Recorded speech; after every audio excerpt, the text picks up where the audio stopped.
Welcome to the DK Custom Products channel. My name is Kevin. I'm sitting here with John, and today we're going to talk about something that I've been looking forward to for a few weeks, ever since you talked with Natalie, and that's about the Hoka Hey.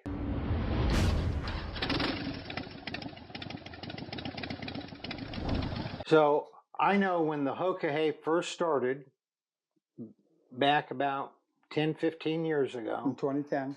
I read all about it. I never had the itch to do it. It seemed more that I wanted to bite off. But what is the Hoka Hey for people who don't know what it is?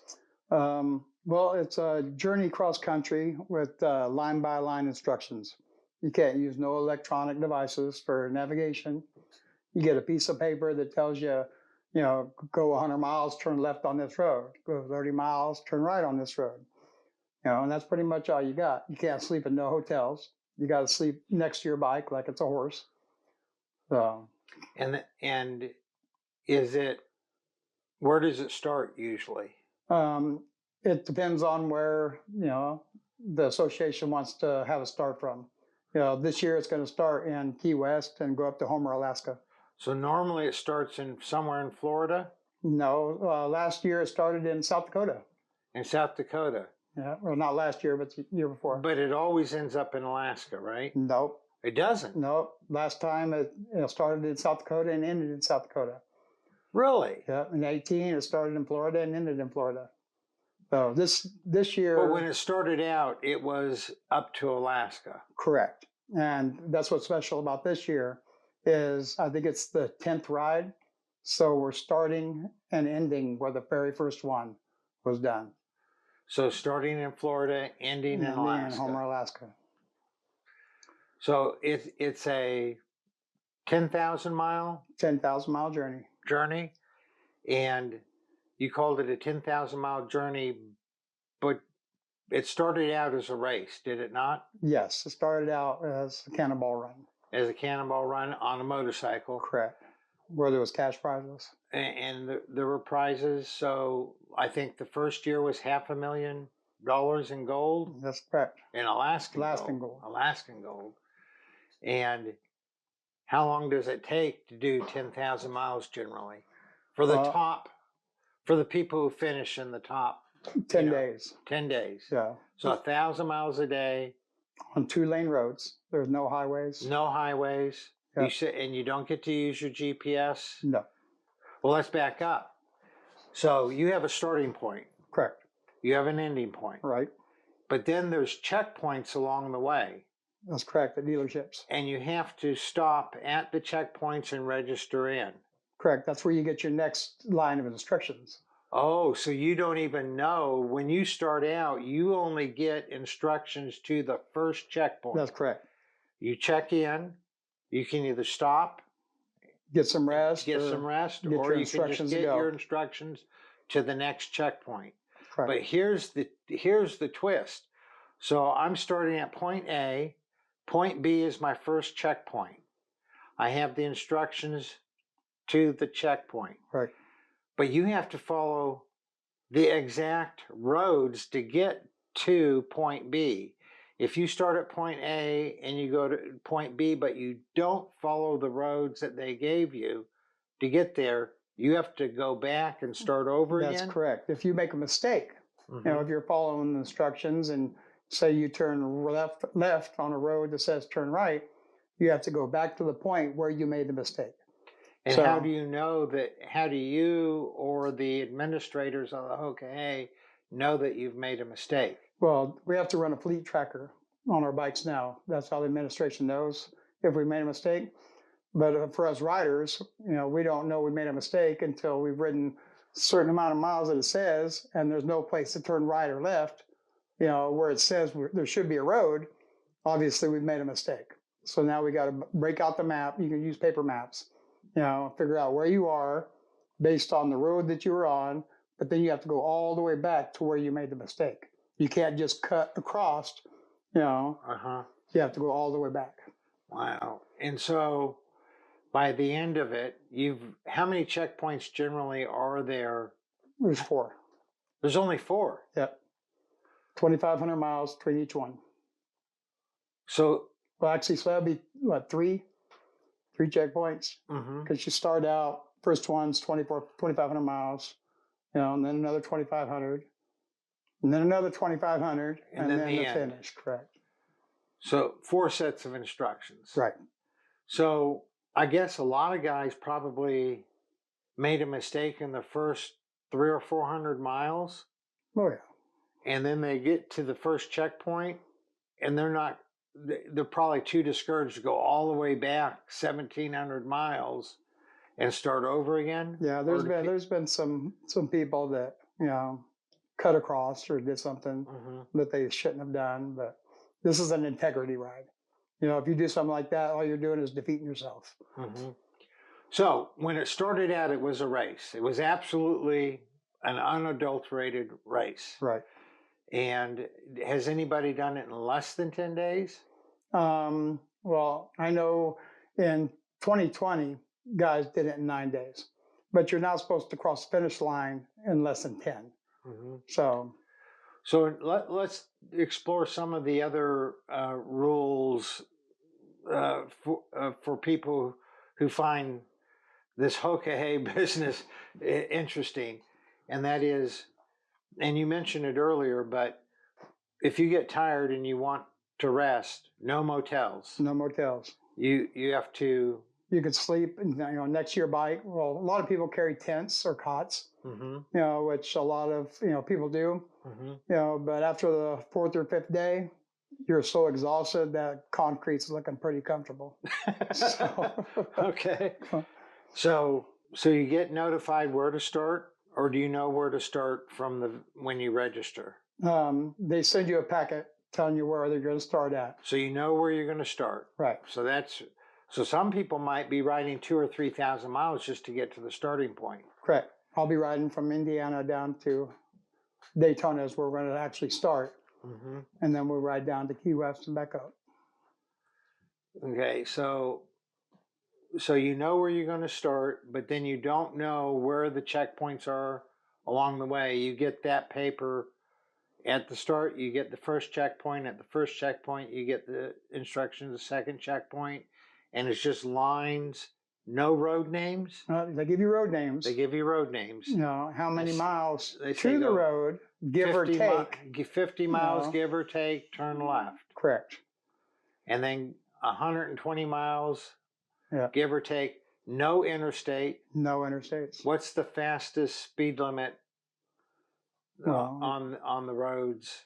Well, a lot of us have hit triple digits, which is not safe. But this year they put a cap on you, so they're watching your speed.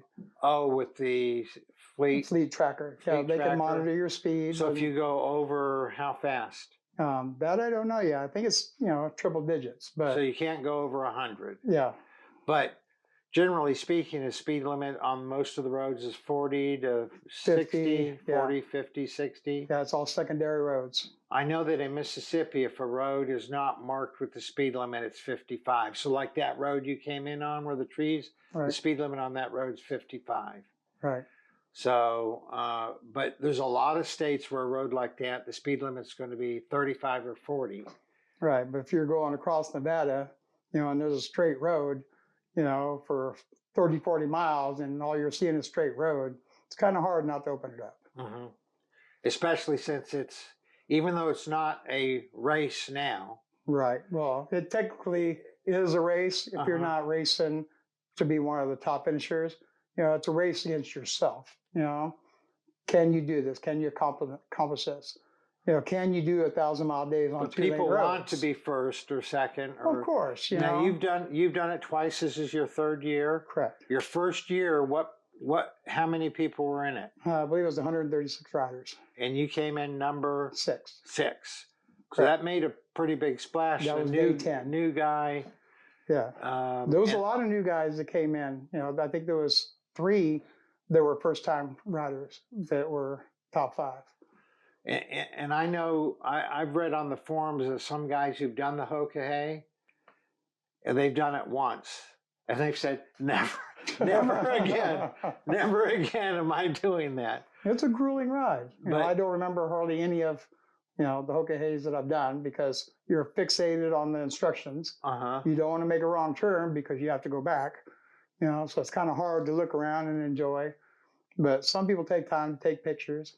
So you just got to make sure you're at the finish within 14 days. That's when the party is, the celebration party. So a lot of people don't finish it with you. If you don't finish it within 10 days, there's no way you're going to place in the top.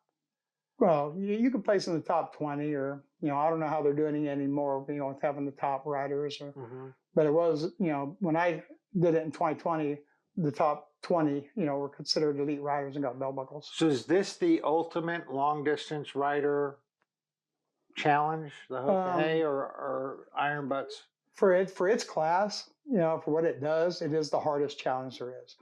There is more challenges out there, like the Iron Butt Rally. It's a challenge where you have to, hit certain points. You have to pick your waypoints, and take pictures, and you have to be at a certain destination at a certain time, and get a hotel. But that's 11,000 miles in 11 days. Oh, really? Correct. And that's an Iron Butt thing. Iron Butt Rally. Okay, so that's similar to the Hoka Hey then. Yep. Yeah, but with an the Iron Butt, you can use and, GPS, right? Yes, you can. Okay, so that's a big, big difference. Yeah, big difference. And you can do highways. And you can do interstates. You get to pick your destination. So, and we talked in depth about the Iron Butt in another video that we'll put up in the corner here. If you haven't seen it yet, go check out that video where we talk about the Iron Butt Association. But the Hoka Hey, getting back to the Hoka Hey, there's just, to me, when I first started reading about it back 15 years or so ago, it just has a mystique about it.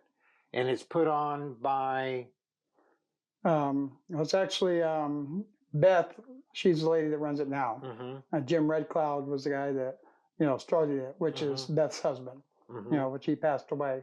So she continued the challenge. Okay. And it's every other year? Every other year. Is that because people need an extra year to recover from it? Or no, actually, I believe now Beth actually rides the route.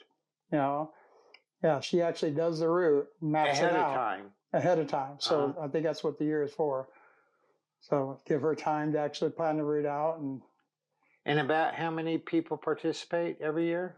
Oh, Lord have mercy. Over 100 every year, I know, because they're up to, I think, 1,200 riders, 1,200 numbers. That people have done it, but not everybody does it every year. Right, yeah. Now, you've done it 2 years. Correct. This will be your third year. So you've not missed a year that it's been available. Every other year it's available. So that I've joined, yeah. And you plan on continuing? Yep. To do them? Once you're in, the Hoka Hey, the people that are in it are family. Once you've finished, the camaraderie, we ride up, in random places to meet. The annual taco run, a lot of us Hoka Hey riders met up just to have tacos and chat and, see what's going on. So when you're on the Hoka Hey ride, do you end up riding with other riders, or you just see them? They might pass you, you might pass them, or do you end up riding together? Yeah, you may do 300 or 400 miles with somebody, and then not see anybody for a day or two, But there's also, the people that actually ride together the whole entire route.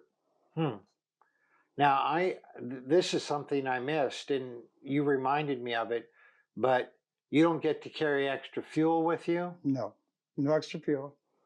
So no GPS.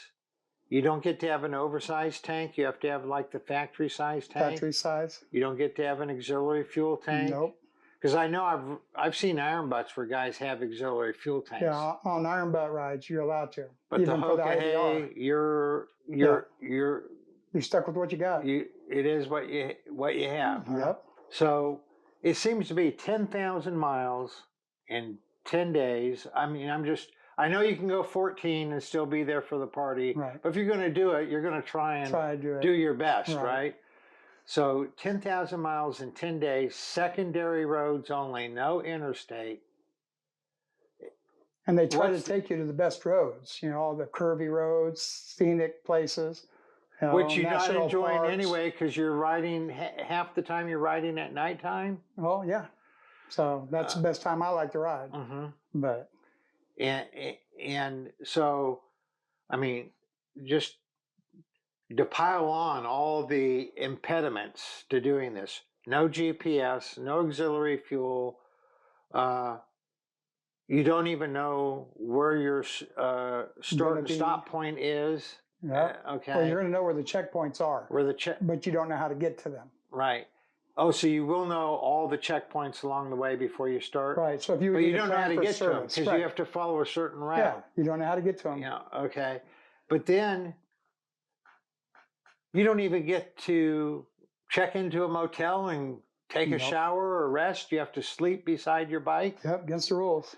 So you said earlier when we were talking, you said that you have a tent and you set up the tent the first 3 or 4.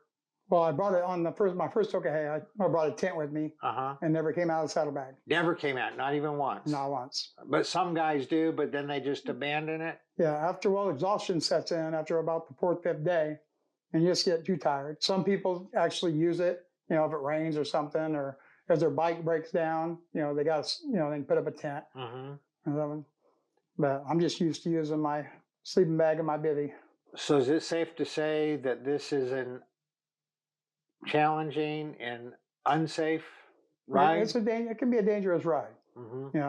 People sometimes don't know where their wall is, and a lot of us push past our wall of when we should stop, and exhaustion just, hits you when you least expect it. We've lost quite a few riders, and there's been a whole lot of accidents. And you were saying earlier you didn't have an accident, but you had I came really close. You had an interesting, interesting situation. Yeah. Can you? I was 100 miles from the finish line in 2020, and I was jamming, excited. I only have 100 miles left. All I did was blink my eyes and into a ditch I hit. So hit the driveway, clipped the mailbox, and back up on the road. I was awake at that point. So the bike never went down? Nope, never went down. Okay. Well, I was really lucky. And you say you just blanked, but that's all I did. You were so tired, is it possible that you closed your eyes for 10 or 15 seconds? Possible. To me, I was singing. You, it was just a blink. I blinked. Yeah.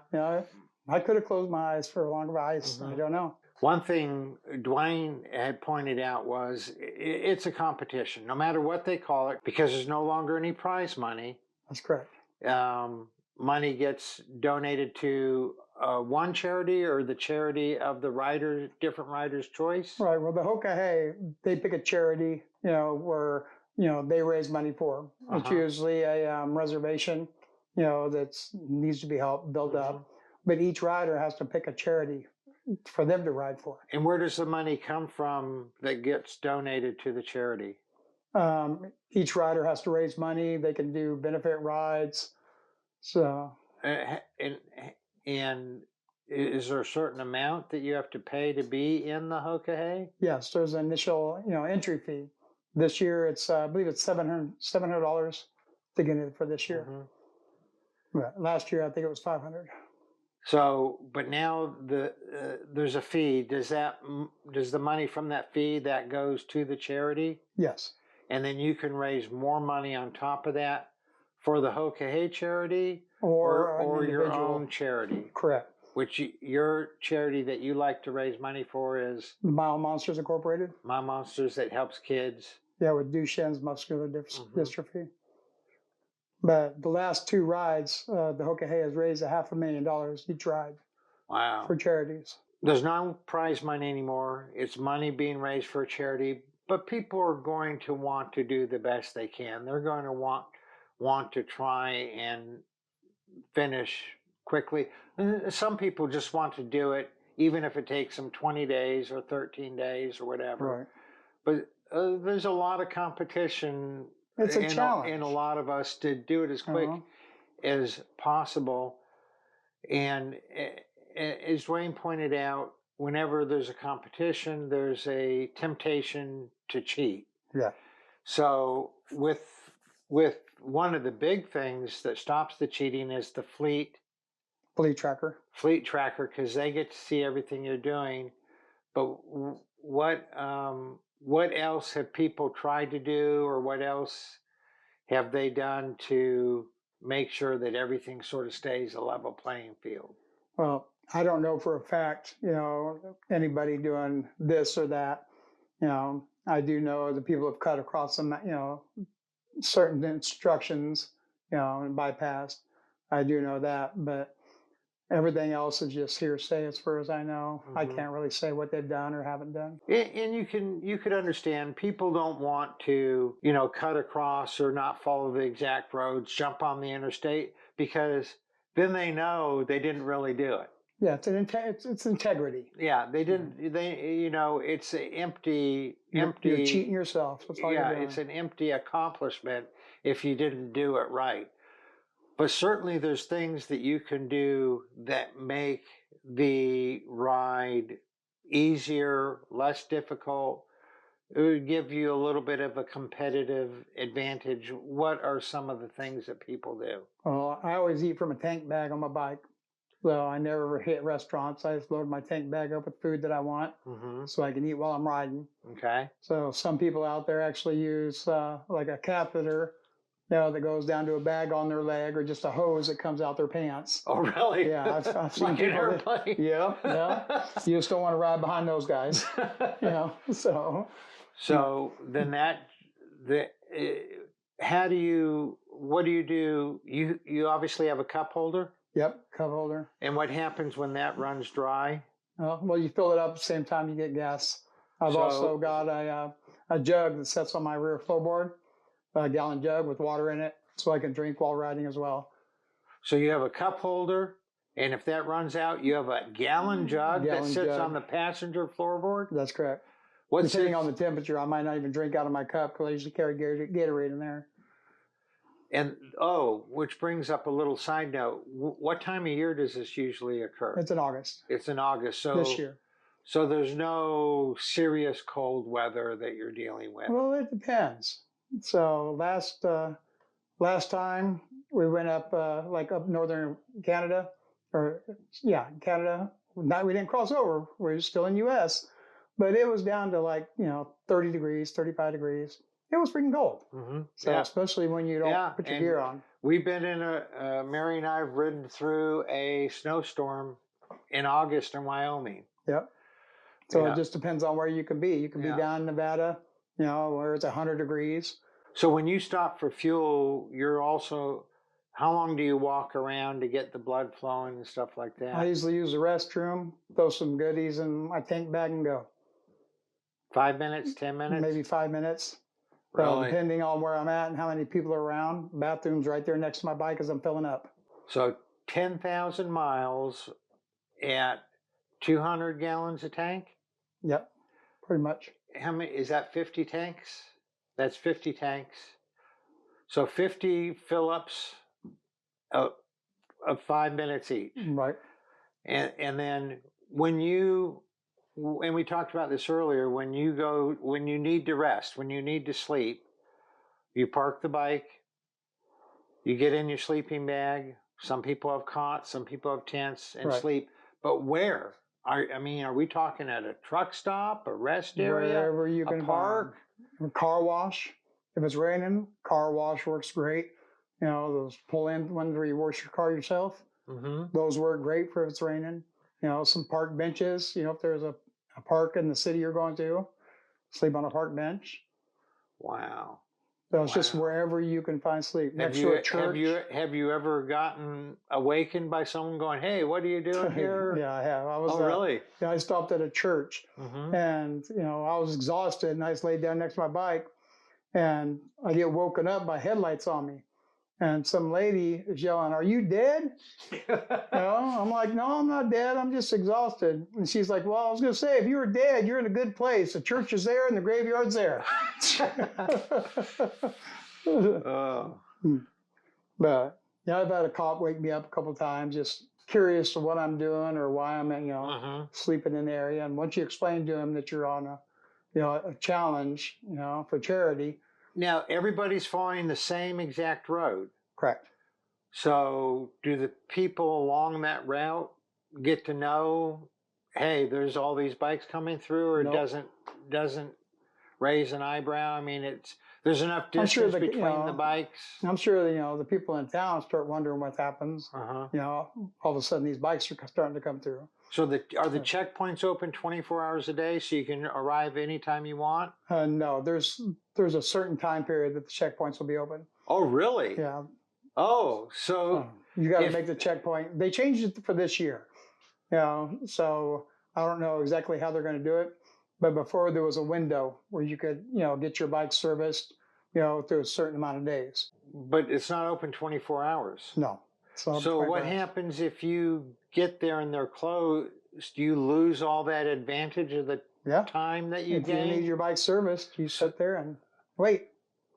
But that would be a time to catch up on some sleep. Exactly. Yep.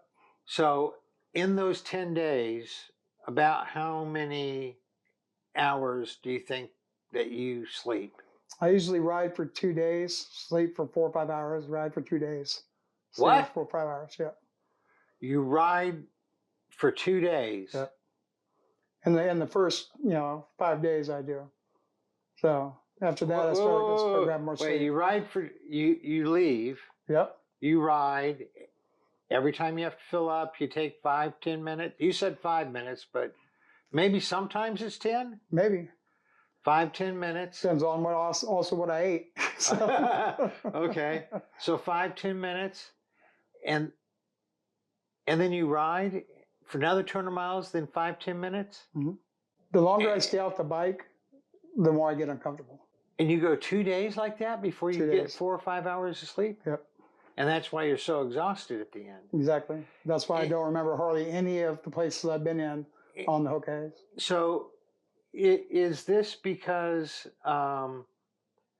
you're riding secondary roads, you can't chew up the miles nearly as quickly, that it takes so much longer? Yeah, it does. It takes a lot more longer.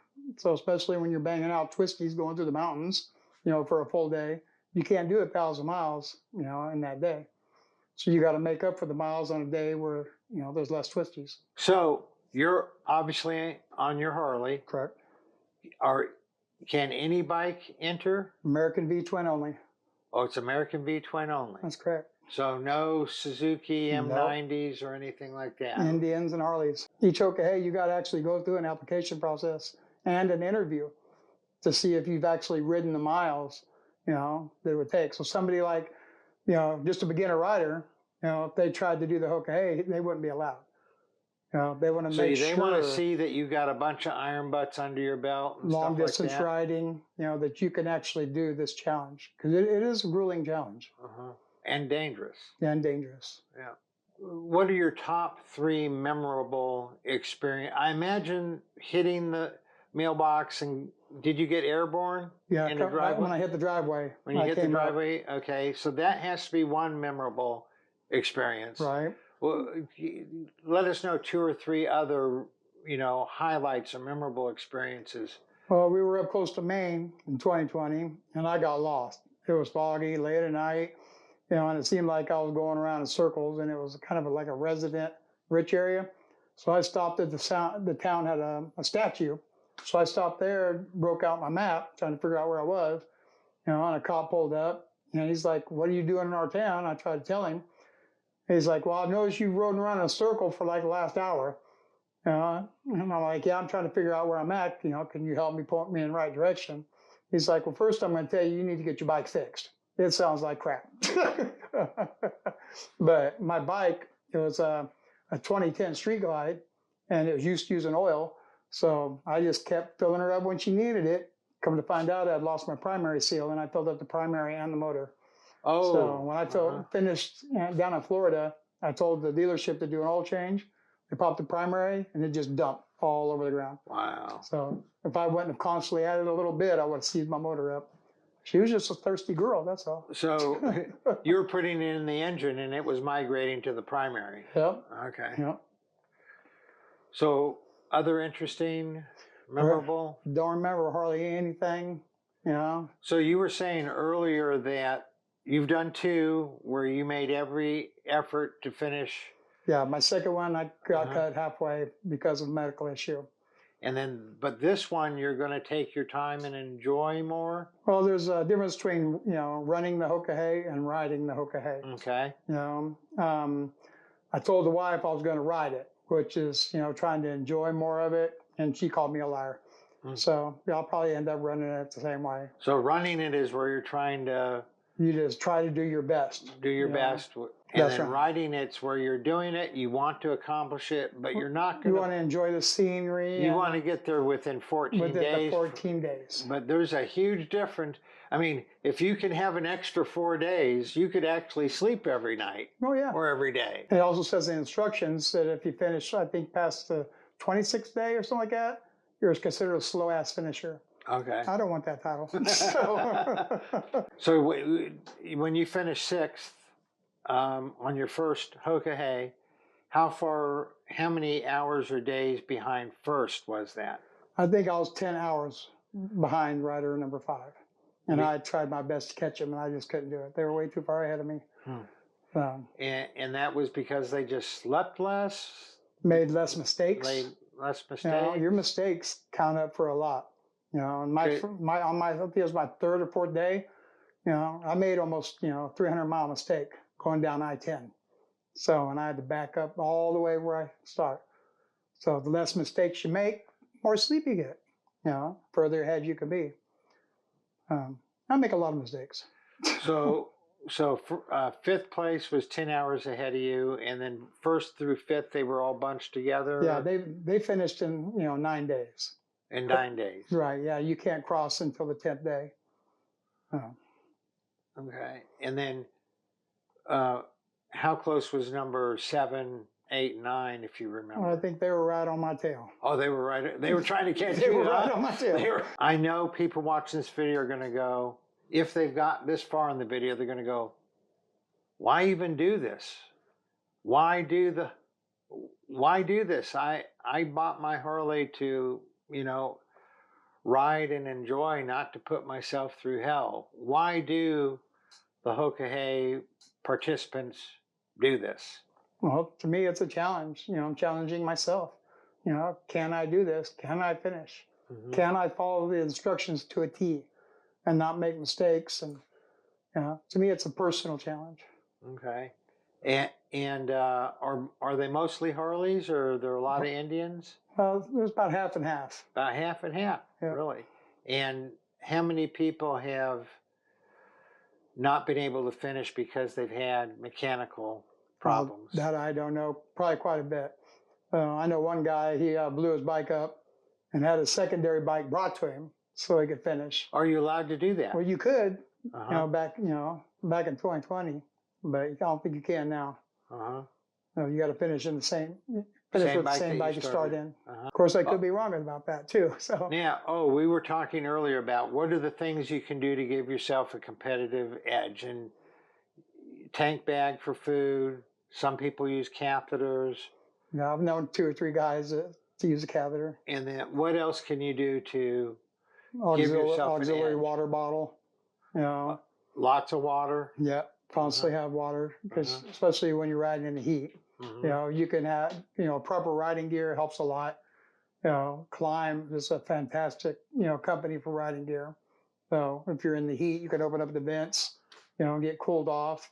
When it gets cold, zip them back up. Heated gear helps you out a lot.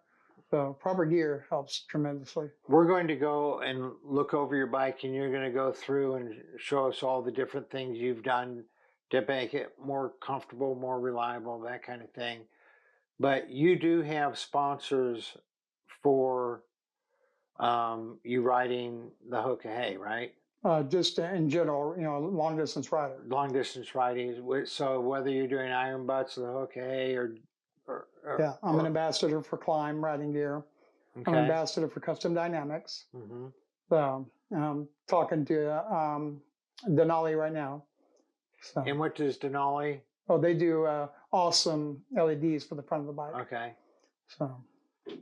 And are you an ambassador for us now?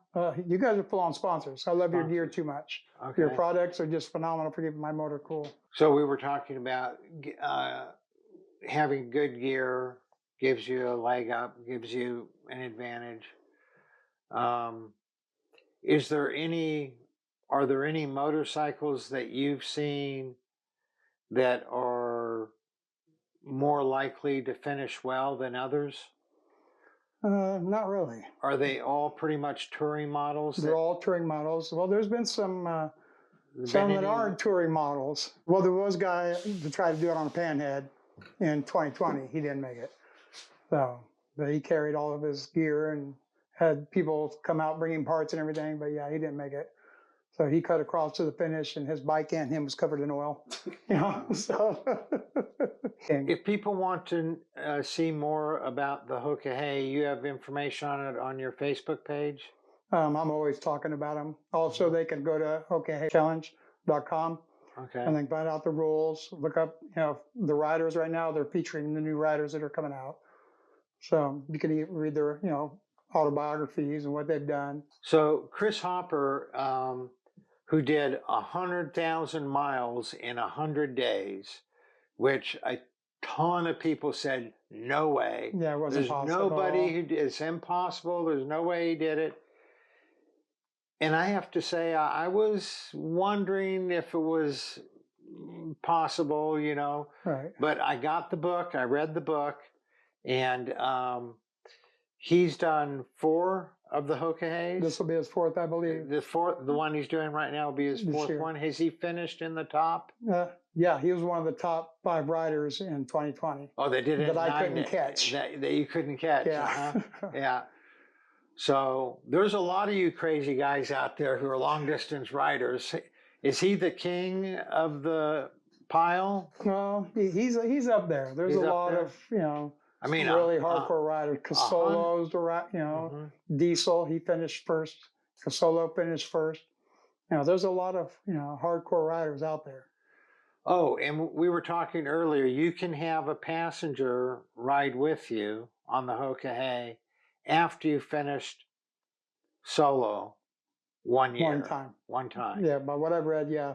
Because before you could have a passenger with you on your first Hoka Hey. Mm-hmm. But I think because it's so dangerous, they want you to at least finish one to find out what it's about before you bring a passenger along with you. Mm-hmm. Well, for those of you who think you ride a lot when you rode 150 miles to lunch, this is a whole different ball game here. So thanks for sharing with us about the Hoka Hey. There's people out there that ride a lot more than I do. They do 100,000-mile years. Every year? Back to back. Really? Yeah. So there's people out there, I'm just in the middle, of the riders. Well, we're happy to be part of you doing this and make things hopefully a little bit easier for you while you're out there. And we'll be talking to you again, obviously, before this Hoka Hey. And then you said that after the Hoka Hey, I'll come down again. You'll come down again? What's so interesting is that we talk to customers all day, every day. And we tell them, hey, stop by whenever. There may be 600 miles away and they're going, oh, that's sort of a long ride there. But when we talk to you, you go, oh, I'll be there tomorrow. I'll be there next week. Pick the day, I'll be there. Because 1,000 miles to you in a day is not much. Not much. Okay. Yeah. So, well, thank you for sharing that. If you're interested in learning more about the Hoka Hey, go to the Hoka Hey. Motorcyclechallenge.com. Motorcyclechallenge.com. Going down to Laying Down Miles. Laying Down Miles. On Facebook, which is John's Facebook page. If you haven't subscribed to our channel, we'd appreciate it if you would. Also, click that notification bell. We have more videos coming out with John. You'll get notified when those come out. And if you like the video, give it a thumbs up. We'd really appreciate it. Ride safe out there.